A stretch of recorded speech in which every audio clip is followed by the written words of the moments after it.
Hi everyone, this is Lara Hammock with the Marble Jar channel, and in today's video I'm doing the third and final part of a series on calming your emotions naturally using the skills from the Community Resilience Model, or CRM. This video introduces the final three skills: gestures, help now, and shift and stay.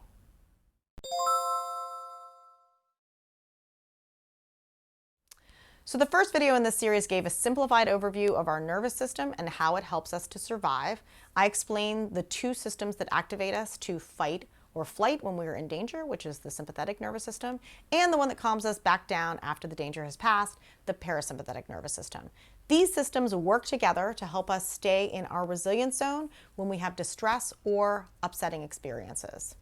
The second video introduced the first three fundamental skills in the toolkit: tracking, resourcing, and grounding.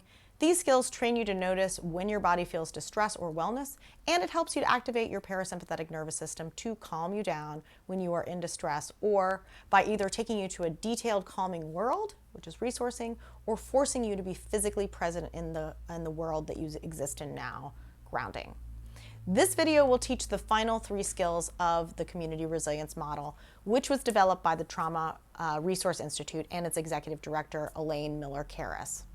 The first skill is gestures or movement. So this skill, like the last two, uses something calming to activate our parasympathetic nervous system. In this case, we're using movement or gestures. So there are certain movements that we make that are soothing or protective. You may immediately know of a gesture or a movement that you do that helps you to feel better.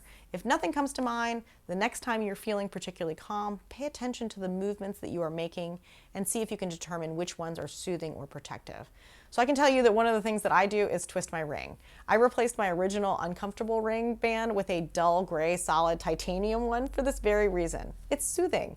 But there are a lot of calming gestures people use. Some people twist their hair, others rub the backs of their hands, some rub their feet together. So figure out what you do that's soothing. And then when you are in distress, practice this movement, but slow it down and notice the sensation that it brings. Slowing down the movement intentionally can have the benefit of strengthening that sense of calming and well-being. So there are also some universal movements that comfort us because they invoke positive feelings. Hands in a prayer position or a meditative posture, or just smiling or throwing your arms up in the air in a joyful posture. Also, there are some whole body movements that feel protective or that promote the release of tension. Engaging in these movements in a practice like yoga will almost inevitably lead to feeling calmer and more centered afterwards. The bottom line is, sometimes our brains don't get to call all the shots. Sometimes our bodies get to tell our brains how to feel. And if they are making joyful or calming movements, your brain is going to fall in line. The next skill is called help now. So this isn't really a skill as much as it is a grab bag of quick fixes that can shake up your nervous system if it is stuck on high or stuck on low. Remember, being stuck on high means that your nervous system is revved up and in a state of tension and anxiety. Being stuck on low is where your nervous system is tired, sluggish, or non-reactive. Using one of these quick fixes can shake up your system so that you can get back to a state of resilience. Here they are. Drink something hot or cold. The British use this for all crises. Tea is always the answer. Pay attention to something specific in the room. Name 6 colors that you can see. Open your eyes if they have a tendency to shut. Walk around the room and count backwards slowly from 20. Touch 5 different surfaces, noting the textures and density. Notice the temperature in the room. Notice 3 sounds in the room or outside. Notice how your body is making contact with the ground or how it's moving. Push your hands up against the wall or door and notice your muscles flexing. So now that you know a little bit about your nervous system, can you see how these tricks might work? They help get you out of your head and into the physical world, noticing your body and its sensations. Apparently, that is the way to engage the parasympathetic nervous system to induce a calming state. And finally, the last skill is shift and stay. So this is just bringing all of the skills that you have learned together to be able to intentionally shift away from feelings of distress and loss of control and towards feelings of calmness and well-being. So let's say you experience something that triggers a reaction of fear, volatility, or anxiety in you. First, you're going to notice what's going on in your body. You tense, your temperature changes, you're breathing faster, your stomach is in knots. Then you shift your attention to one of your calming skills.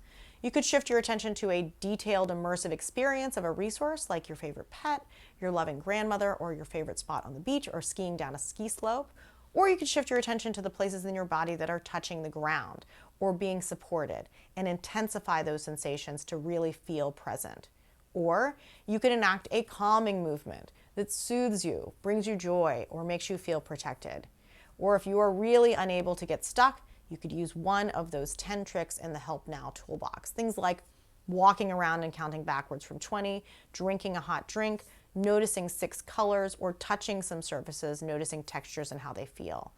So as you bring in these skills, notice how your body is reacting.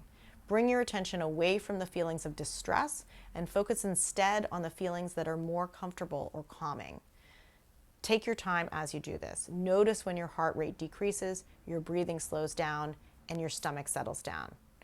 As you bring this exercise to a close, do a full body scan and notice all of your body changes and where distress is still being carried. Stay in that state for a few moments. So that's it. If you practice these skills, you can use your own nervous system to bring yourself into a resilient zone on a day-to-day basis. Once you have practiced these long enough, your resilient zone will begin to widen, and you'll find yourself getting bumped out of your zone less and less often. That means that you can tolerate a decent number of unpleasant events and emotions without flipping your lid.